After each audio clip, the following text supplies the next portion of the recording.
Hello friend, welcome back आपके अपने YouTube channel सबसे मंत्रा में। मैं हूँ एपी सिंह। हम फिजिक्स में सदिश व अदिश गुणनफल के बारे में पढ़ रहे थे। तो अब तक हम पढ़ चुके हैं अदिश गुणनफल। आज उसके अगला नेक्स्ट पार्ट सदिश गुणनफल के बारे में पढ़ने जा रहे हैं। तो सबसे पहले देखते हैं सदिश गुणनफल। सदिश गुणनफल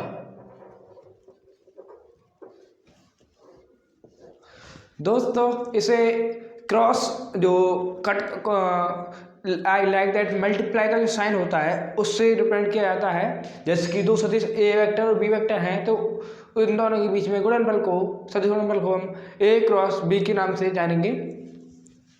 यदि दो सदिश ए वेक्टर व बी वेक्टर हैं, मान लीजिए, तो इन दोनों का सदिश गुणनफल होगा तो इनका सदिश गुणनफल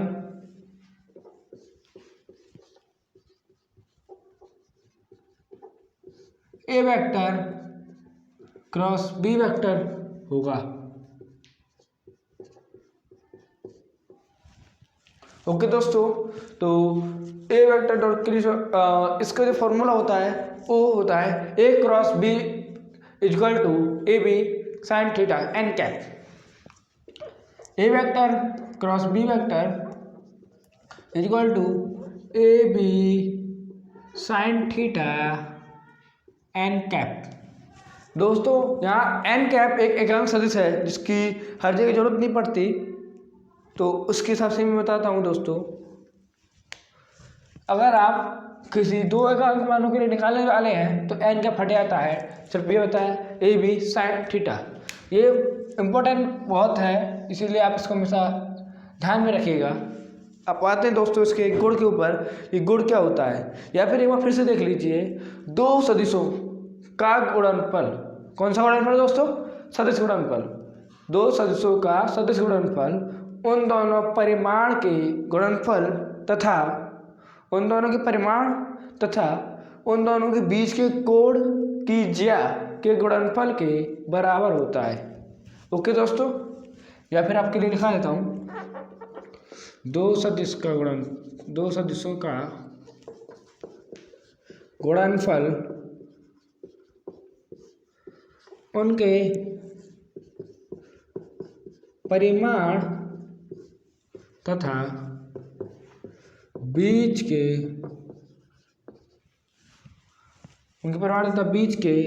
कोण की ज्या के गुणनफल के बराबर होता है। दोस्तों,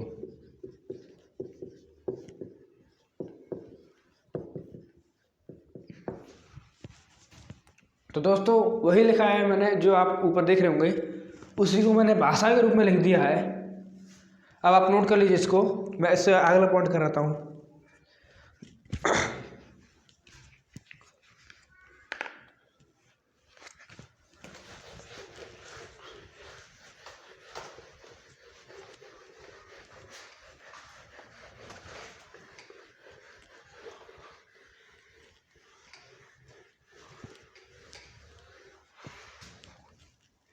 दोस्तों, अगला पॉइंट है हमारा सदिश गुणनफल के गुण।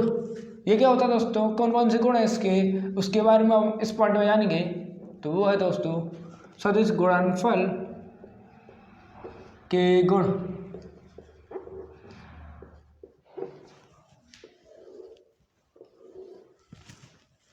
तो ठीक है दोस्तों, देखिए,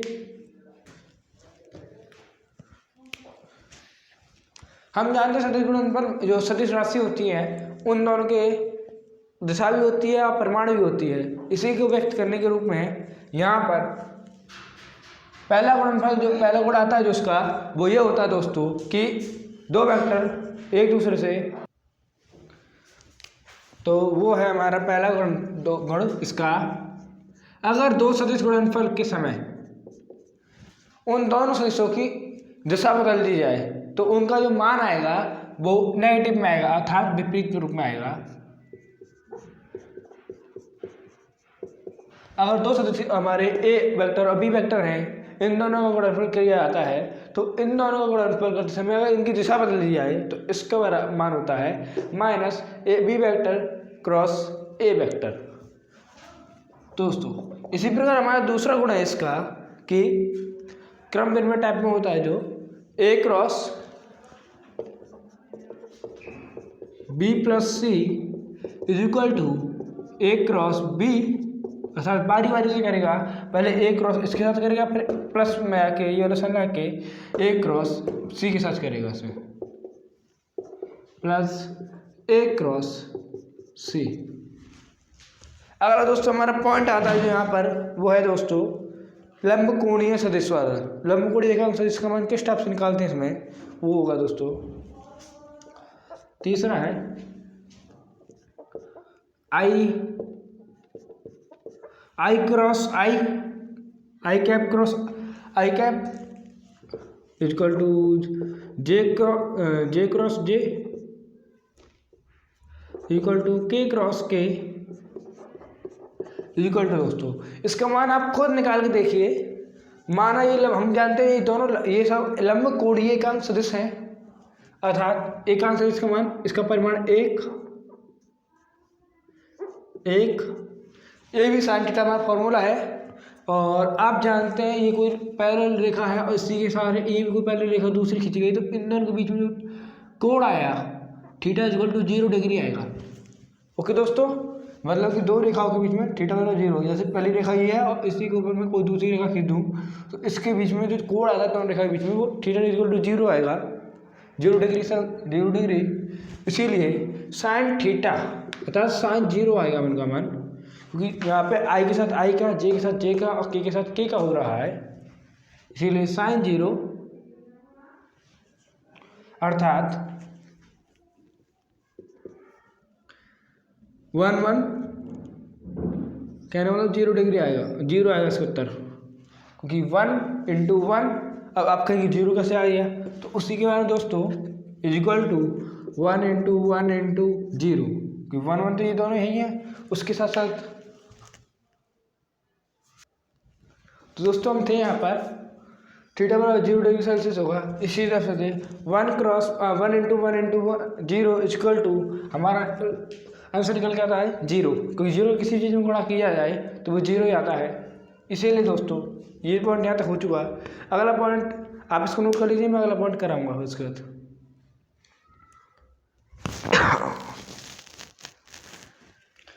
अगला पॉइंट कराने से पहले मैं एक चीज़ और आपको बता दूं, वो है, चलो उसको चौथे पॉइंट के रूप में लिख लीजिए। अगर आई क्रॉस जे के रूप में करेंगे तो उससे तीसरा फलन निकल के आता है। जैसे आई का जे के साथ करिए तो इससे के फलन निकलेगा। ओके दोस्तों, और इसी प्रकार से जे का के साथ करेंगे, क्योंकि आई जे के 3 फॉर्मेट होते हैं दोस्तों। तो जे का के साथ करेंगे आप तो आपका आई निकलेगा, और इसी प्रकार से के का आई के साथ करेंगे तो हमारा जे निकलेगा। अब मान लीजिए दोस्तों ये उल्टा हो जाए तो कहने का मतलब जे का आई के साथ, तो इस स्थिति में जब हमने आपको कंडीशन बताई है, अगर ये उल्टा हो जाता है, ये फॉर्मेट से चेंज हो जाता है कि यहाँ माइनस का चिन्ह लग जाता है, इसीलिए minus k j cross k cross j is equal to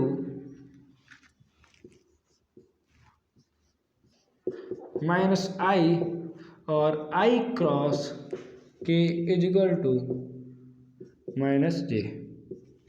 अब दोस्तों आप इसको लर्न किस टाइप से करेंगे वो मैं आपको बताने जा रहा हूँ, क्योंकि बहुत लोगों के पास कंफ्यूजन होती है कि इसको याद कर लेते हैं, रट लेते हैं, उसके बाद उनको ध्यान नहीं रहता। तो उसी के हिसाब से मैं बताने जा रहा हूँ। एक आप सर्कल खींचिए, सबसे सिंपल तरीका इसका, उसमें 3 तीर बना दीजिए, 1 2 और 3। तीनों की दिशा एक तरफ से होनी चाहिए, एक ही तरफ होनी चाहिए। जैसे कि इधर तरफ ऐसे घूम के ऐसे ही आता है, ये मतलब ये एक तरफ चक्का जो इस टाइप से चलेगा, उस पर आई लिखिए, जे लिखिए और के लिखिए। ओके दोस्तों, ऐसे आई कैप जे कैप के कैप लिख दीजिए आप। इसके बाद अब यहाँ से देखिए, आई का आप जे के साथ गुणा करेंगे तो तीसरा के फलन आएगा, कोई जे के साथ करेंगे तो अगला फलन हमारा आई आएगा, और के का आई के साथ करेंगे तो हमारा जे आ जाएगा। ठीक है, अगर आप इसको उल्टे साथ में करेंगे, जैसे कि के का जे आई के साथ हो रहा है, लेकिन के का जे के साथ आप करेंगे, तो जब उल्टी साइड से आप चल रहे हैं तो यहाँ पे आई का मान आएगा, जो तीसरा जो मान है के का जब जे के साथ करेंगे तो आई आना तो कन्फर्म नहीं है, लेकिन आई नेगेटिव आएगा, क्योंकि यहाँ पे आप तीर की उल्टी दिशा में चल रहे हैं। ओके दोस्तों, जैसे कि के का जे के साथ, वही मैंने आपको बता रहा हूँ, के का जे के साथ करेंगे तो उल्टी दिशा हो जाएगी, इसीलिए आई तो आएगा लेकिन माइनस का आई आएगा, वो हमारा ये रहा। नोट कर लीजिए दोस्तों, उस बेसिक चीज़ को भी जरूर याद कर लीजिए, वो ट्रिक है एक तरफ से।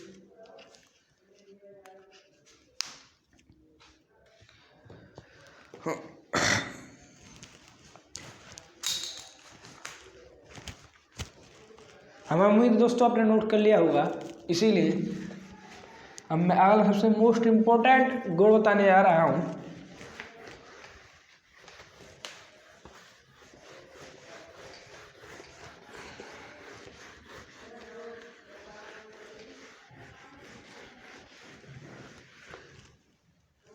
वो गुण दोस्तों ये है कि घटक के रूप में आप कैसे निकालेंगे। घटक के पदों में दो वेक्टर हैं, उनको गुणा करना है, वो कैसे किया जाता है उसके बारे में आपको बताने जा रहा हूँ। घटक के रूप में, ओके दोस्तों, ये वेक्टर है, माना a vector equal to A1 i cap plus A2 i cap, ये गलती से ये लिख दिया, सॉरी इसके लिए, A2 जे कैप प्लस A3 के कैप। दूसरा वेक्टर हमने माना B vector equal to B1 I cap plus B2 J cap plus B3 K cap. Okay दोस्तों, अब हम इसको एक क्रॉस बी हम निकाल रहे हैं। इसके लिए किस चीज़ का यूज करेंगे, तो उसका यूज है यहाँ पर हम दोस्तों सारणिक का यूज करेंगे। किसका करेंगे? सारणिक का। ये कैसे सारणिक बना लेंगे, ओके। उसके बाद क्रमशः इनका नंबर लिखते जाएंगे, और उससे पहले उस स्टेप से करेंगे।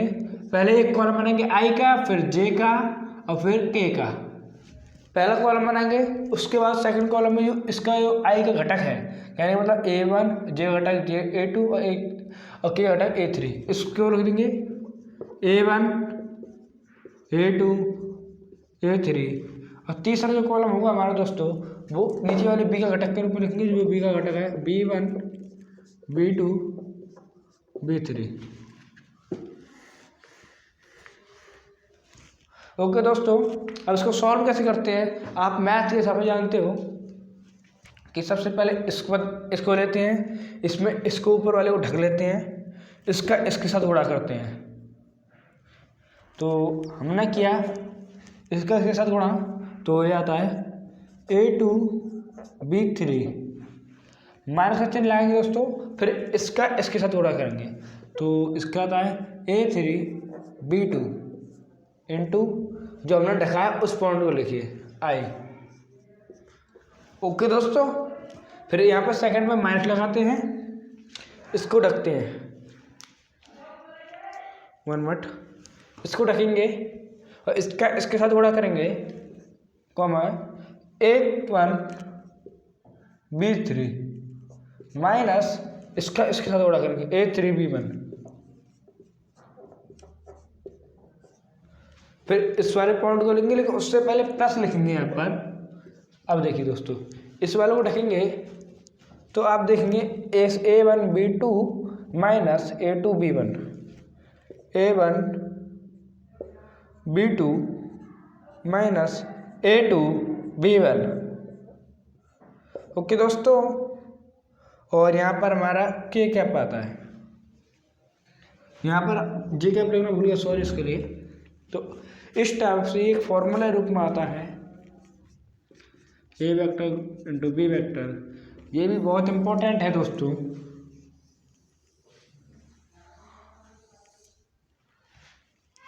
ओके दोस्तों, तो इसको भी नोट कर लीजिए। सो मोस्ट इंपॉर्टेंट पॉइंट में से एक है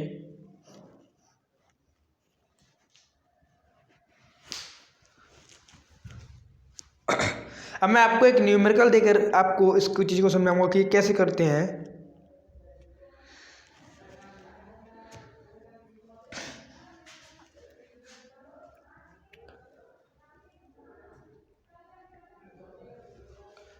हम उम्मीद है दोस्तों आपने नोट कर लिया होगा ये।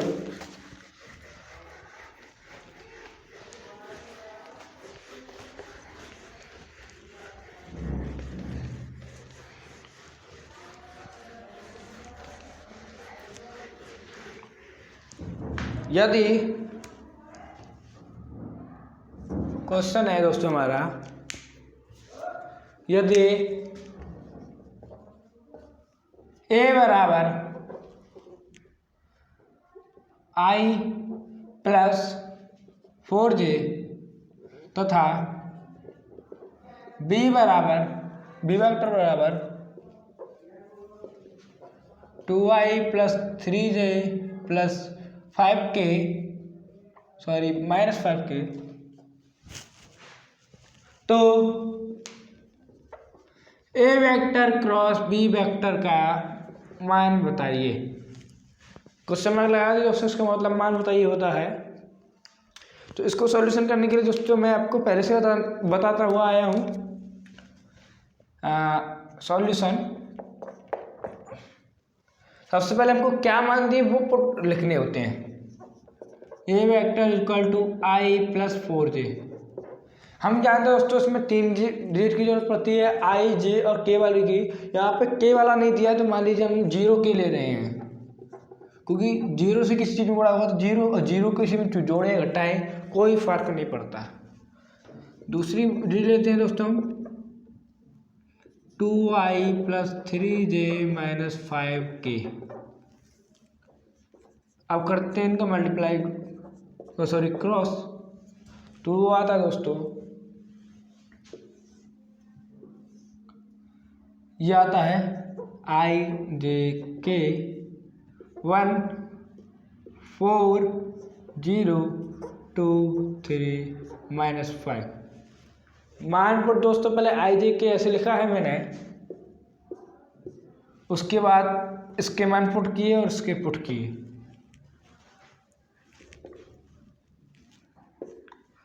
ऐसे इसका इसमें मल्टीप्लाई -20, फिर इसका इसमें multiply -0 into I cap.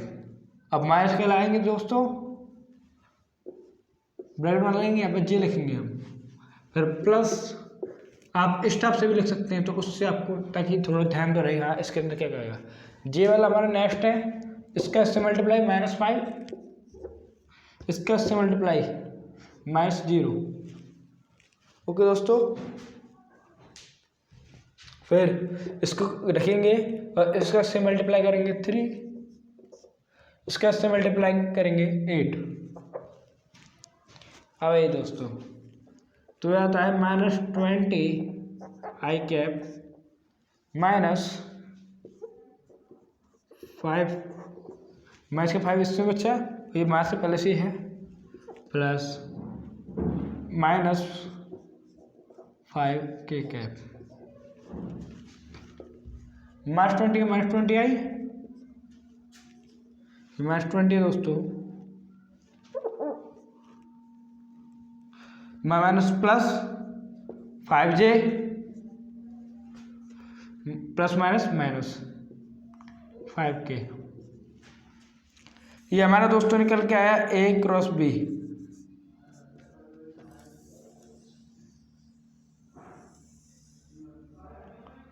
That is our answer. Okay दोस्तों,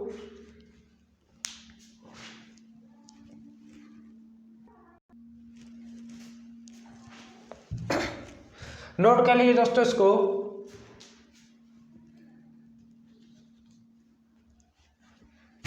तो दोस्तों उम्मीद है वीडियो आपको पसंद आई होगी। वीडियो पसंद आई तो लाइक करें, कमेंट करें, शेयर करें अपने दोस्तों के साथ। चैनल को सब्सक्राइब करके बेल आइकन जरूर दबा दें और हम मिलेंगे आपसे अगला चैप्टर लेकर।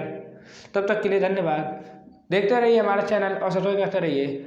आपको यहाँ पर अन्य फैकल्टी भी अन्य रीजनिंग एंड इंग्लिश मैथमेटिक्स जैसे अदर सब्जेक्ट की भी फैकल्टी मिलेगी। तो मिलते हैं आपसे नेक्स्ट वीडियो के लिए, तब तक के लिए थैंक्स फॉर वॉचिंग, धन्यवाद।